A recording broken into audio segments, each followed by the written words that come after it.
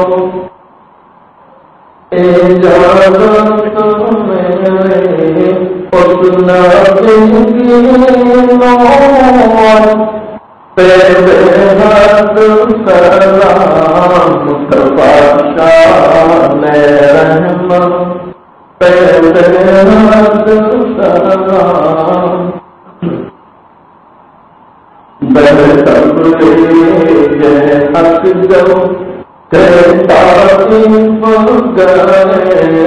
کے کفار پتھر لگے مارنے کن تب سے مبارک میں تل میں جم کی چوٹوں سے دندہ کرنے لگے ان کی چوٹوں سے قدم کرنے عاشق اس منظر کو یاد دلا رہا ہے جبکہ دونوں جہاں کے سردار محمد رسول اللہ صلی اللہ علیہ وسلم تاریخ کی گلیوں میں جاتے ہیں، تاریخ والے جمع ہو جاتے ہیں، آپ صلی اللہ علیہ وسلم کے جسم اثر پر پتھر برساتے ہیں، اور ہم لکھتے ہیں کہ تاریخ والوں کے پتھروں کی وجہ سے آپ کا جسم مبارک خون سے لہولہان ہو جاتا ہے، آپ کے جسم اثر سے خون بہنے لگتا ہے، آپ کی نالیں مبارک خون سے بڑھ جاتی ہے۔ آسمان کے فرشتے جب یہ منظر دیکھتے ہیں، آسمان کے فرشتوں میں زلزلہ طاری ہو جاتا ہے، اللہ کے سامنے جاتے ہیں، عرض کرتے ہیں اے باری تعالیٰ کب تک اپنے محبوب کو بے یار و مددگار چھوڑے رکھو۔ اور ہم مجھ سے بھی بات لکھتے ہیں کہ اللہ تعالیٰ فرشتوں کو بتلانا چاہتے تھے، اے میرے فرشتوں آج تک تم نے میرے محبوب کے دور سے چرچے سنے ہیں، میرے محبوب کو دیکھا نہیں ہے، اے فرشتوں ذرا زمین پر اترو، میرے محبوب کو قریب جا کر دیکھو، جس محبوب کو میں نے اپنے ہاتھوں سے بنایا ہے اس محبوب کے سینے میں اس بےدار امت کا کتنا درد۔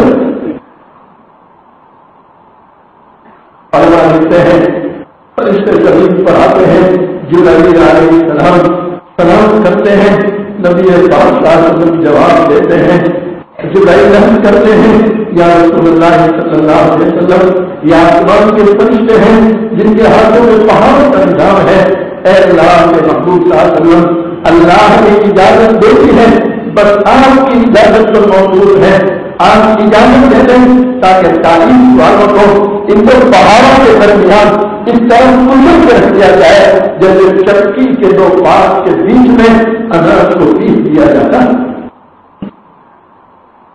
اور ہم لکھتے ہیں حضور قدوس صلی اللہ علیہ وسلم یہ سنتے ہی فرماتے ہیں اے فرشتوں اگر کہ اللہ نے اجازت دے ہے لیکن میں محمد رسول اللہ صلی اللہ علیہ وسلم اپنی امت کے حق میں اذان بن کے نہیں، میں تو رحمت بن کے آیا ہوں، میں کیسے ہلاکت کی دعا کروں، میں کیسے بربادی کی دعا کروں۔ اور ہم لکھتے ہیں جن کے راستے میں کانٹے بچھائے گئے، جن کے جسم اثر کو پتھروں سے لہولہان کیا گیا، آپ ان کے حق میں دعائیں مانگتے ہیں، الہی پھول برسا ان پتھر کے وہی ہوں۔ پتھر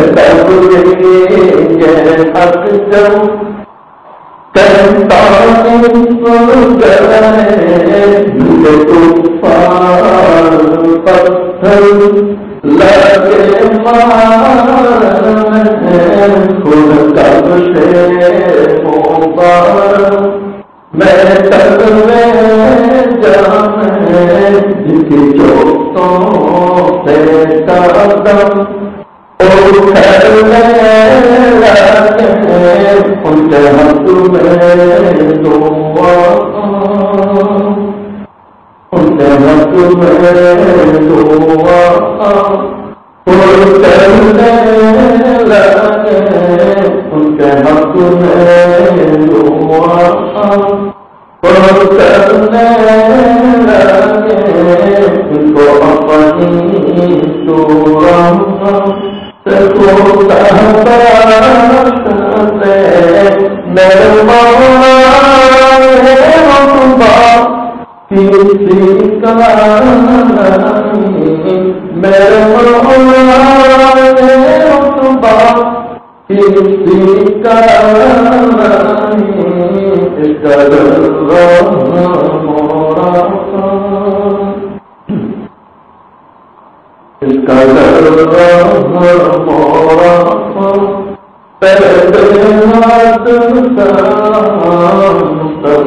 شان رحمت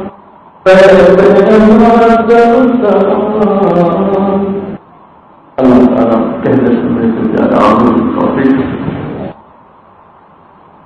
کیا فائدہ فکر اندیش حکم سے ہوگا کیا فائدہ فکر اندیش حکم سے ہوگا ہم کیا ہیں جنہوں سے کوئی کام ہوگا جو کچھ ہوا تیرے کرم سے جو کچھ ہوگا تیرے کرم سے ہوگا الحمدللہ تھوڑی دیر اللہ تعالیٰ کی طرف متوجہ ہو جائیں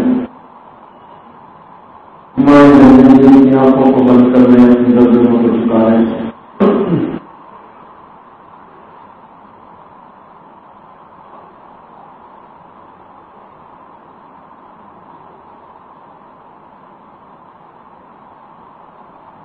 میری آواز سے اپنی آواز کو ملا کر اللہ کا شکر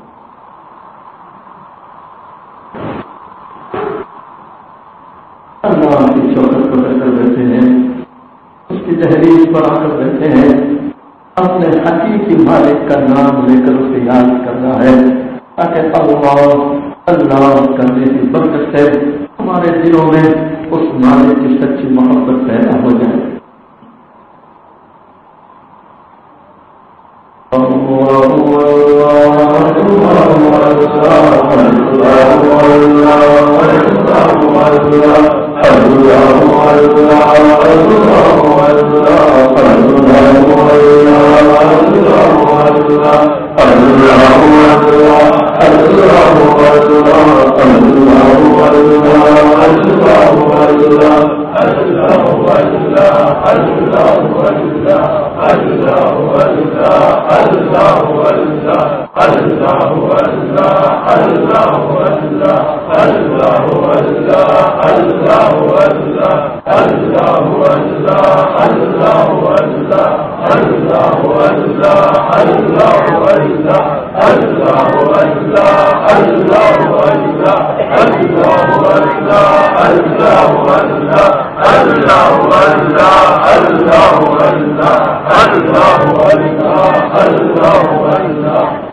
جو پچھلے رمضان میں ہمارے ساتھ تھے آج انہیں نظریں تلاش کرتی ہے، نظر نہیں آ رہے.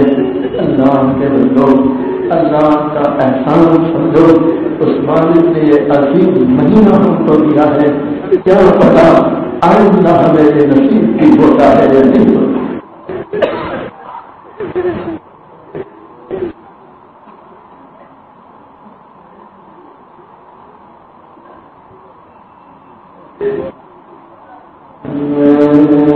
تیرے سامنے جو تیرا خدا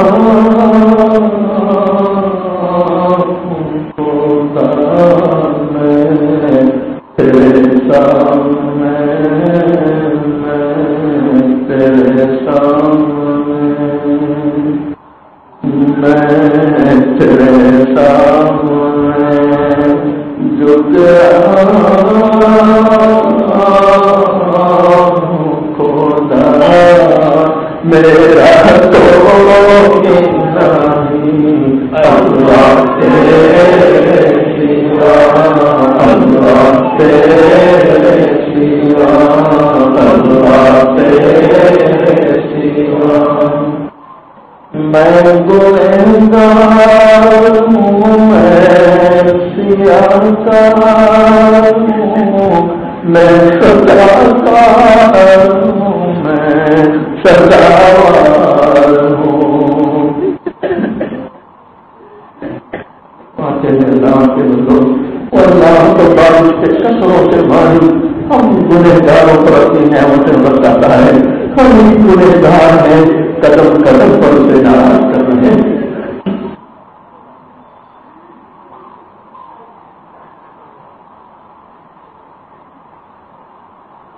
میں گنہگار ہوں، میں سیاکار ہوں، میں خطاکار ہوں، میں سزاوار ہوں، میں خطاکار ہوں، میں سزاوار ہوں.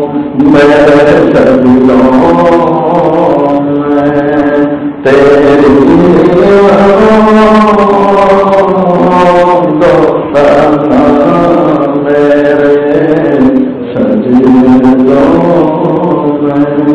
میرے سجدوں میں بے شک اللہ، چاہے ہم کتنے ہی گنہگار کیوں نہ ہو، لیکن اللہ جب بھی سجدہ کرتے ہیں، اے اللہ تیری ہی تعریف کرتے ہیں.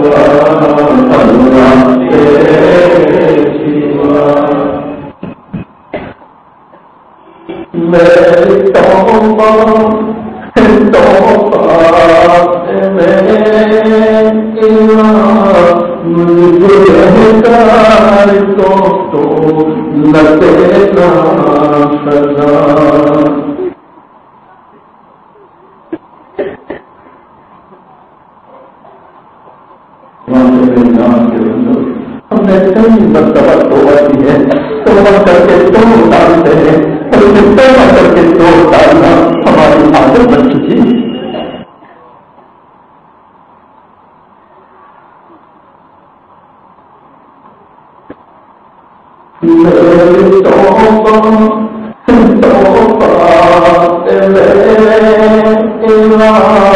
مجھ کو انکار کو تو نہ دینا سزا، ہم کو انکار کو تو نہ دینا سزا، ہم کو انکار کو تو نہ دینا سزا، ہم کو انکار کو تو نہ دینا سزا.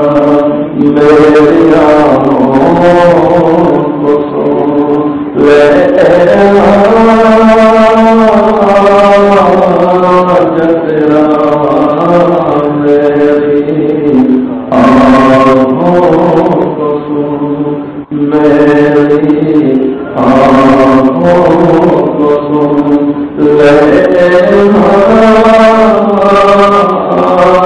میرا کوئی نہیں اللہ تیرے سوا، اللہ تیرے سوا، اللہ تیرے سوا.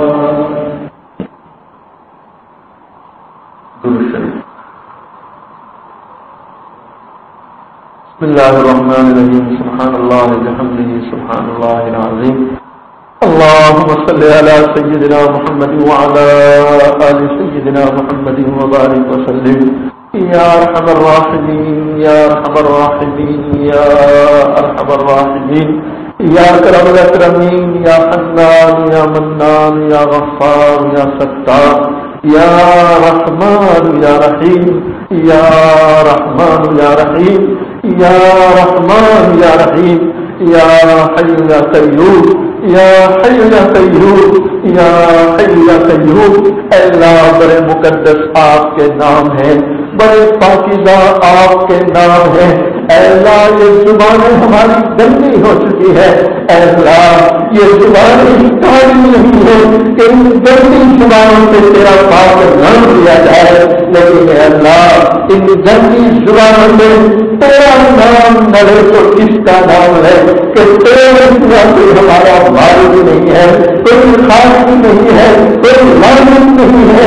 اے اللہ بے شک گنہگار ہے، خطا کار ہے، اقراری مجرم ہے. اے اللہ تیری چونت لگا کر بیٹھے ہیں، اپنے گناہوں میں کر بیٹھے ہیں. اے اللہ کبھی ایسا بھی ہوتا ہے گھر کا دروازہ کھلتا ہے، اندر سے بچہ روتے ہوئے باہر نکلتا ہے، ماں پیچھے غصے میں آتی ہے، بچے کو تھپڑ مارتی ہے، بچہ روتے ہوئے دور تک چلا جاتا ہے، دل آگے ٹھہرتا ہے، دل واپس آتا ہے، ماں کی دہلیز پر آتا ہے، دستک دیتا ہے، ماں دروازہ کھولتی ہے، دروازہ کھولتے ہی اپنے نافرمان کو دیکھتی ہے، غصے میں آ جاتی ہے، کہتی ہے کیوں آیا ہے یہاں، چرایا ہمیشہ کے لیے. وہ بچہ روتے ہوئے کہتا ہے اے ماں جب تیرا درد چھوڑا تھا دل میں چاہتا تھا ہمیشہ کے لیے تیرا درد چھوڑ کے چلا جاؤں، لیکن اے ماں جب دور تک گیا ہوں اندر سے آواز آ رہی تھی اے بیٹا تمہیں سب کچھ مل جائے گا لیکن مجھ جیسی ماں نہیں مل سکتی.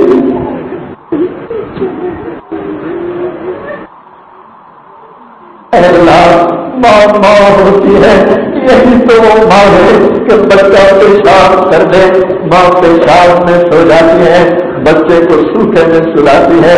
کبھی بچہ باہر جاتا ہے اور رات ہو گئی گھر میں واپس نہیں آتا، ماں کے سامنے کھانا ہوتا ہے، ماں کھانا نہیں کھاتی کہ میرا لال ابھی گھر نہیں پہنچا. باپ کبھی آگے جاتا ہے کبھی پیچھے جاتا ہے، پریشان رہتا ہے کہ میرا بیٹا ابھی گھر نہیں آیا. اے اللہ یہی تو وہ ماں باپ ہیں کہ ماں کے قدموں کے نیچے آپ نے جنت رکھی ہے تو باپ جنت کا دروازہ ہے. اے اللہ ہمیں ان دونوں کی خدمت کی توفیق عطا فرما، ان کے ساتھ سیدھا رہنے کی توفیق عطا فرما. اے اللہ ہمارے ماں باپ میں سے دونوں یا کوئی ایک اگر زندہ ہے تو اللہ ان کی قدر کی توفیق نصیب فرما. اے اللہ ماں باپ میں سے دونوں یا کوئی ایک تیری رحمت میں آ چکا ہے، ایک سبحان اللہ سے محتاج ہو چکے ہیں. اے اللہ ہم ان کے لیے دعائیں کرتے ہیں، ہمارے ماں باپ کی اللہ بال کرو مغفرت فرما، جنت الفردوس میں اعلیٰ سے اعلیٰ مقام عطا فرما. اے اللہ کئی ایسے لوگ ہیں جن کی شادیاں ہو گئی اولاد بھی ہو رہی، اے اللہ تیرے خزانوں میں کوئی کمی نہیں ہے. اے اللہ اپنے وسیع خزانوں سے انہیں نیک صالح اولاد نصیب فرما، آنکھوں کی ٹھنڈک ہو ایسی اولاد نصیب فرما. اے اللہ جن کو تو نے اولاد دے رکھی ہے ان کی اولادوں کو نیک بنا دے، پرہیزگار بنا دے، صالح بنا دے، آنکھوں کی ٹھنڈک بنا دے. اے اللہ اولاد جب دکھی ہوتی ہے، اولاد جب پریشان ہوتی ہے، ماں باپ تکلیف بتاتے ہیں، پریشان ہو جاتے ہیں. اے اللہ ساری نعمتوں کے باوجود ماں باپ کو دنیا کی زندگی ویران سی لگتی ہے کہ اس کی اولاد دکھی ہوتی ہے. اے اللہ آج اس مجلس میں اس مبارک رات میں تم سے انتظار کرتے ہیں مالک اولاد کے دکھوں سے حفاظت کروا لے, اولاد کے غموں سے حفاظت کروا لے. اے اللہ اولاد جہاں بھی ہے اور ماں باپ جہاں بھی ہے اے اللہ تو سب کو چین سکون مقدر فرما, عافیت مقدر فرما. اے اللہ جن کی گہرائیوں سے اقرار کرتے ہیں مالک کہ دنیا کے بازاروں میں ہمیں سب کچھ مل جائے گا لیکن اے اللہ تو کیسا رب نہیں مل سکتا. اے اللہ رحم کا معاملہ فرما دے, کرم کا معاملہ فرما دے, اب کو درگزر کا معاملہ فرما دے. اے اللہ جو ہم نے بیمار چل رہے ہیں ان کو شفائے کلی نصیب فرما. اے اللہ ہم نے جو قرض دار ہے ان کے لیے ادائیگی کی اللہ غیر سے شکلیں اور سود میں پیدا فرما. اے اللہ ہمارے گھروں میں ہماری وہ جوان بچیاں جوان بچے جن کی اللہ شادی کی عمر ہو رہی رشتے نہیں ہو رہے, ماں باپ پریشان ہے, اے اللہ ان کے لیے غیر سے رشتوں کا انتظام فرما دے. اے اللہ کاروباری حضرات ہیں, تجارت کرنے والے لوگ ہیں, اے اللہ ہمارے کاروبار میں برکت دے دیں, تجارتوں میں برکت دے دیں, کھیتیوں میں برکت دے دیں. اے اللہ جو مانگا وہ بھی عطا کرنا, جو مانگنا تھا نہیں مانگ سکے اے اللہ تو اپنی شاعر شان عطا فرما. ان اللہ وملائکتہ یصلون علی النبی یا ایھا الذین آمنوا صلوا علیہ وسلموا تسلیما. اللهم صل علی سیدنا محمد وعلى آل سیدنا محمد وبارک وسلم. سبحان ربک رب العزة عما یصفون وسلام علی المرسلین والحمد للہ رب العالمین.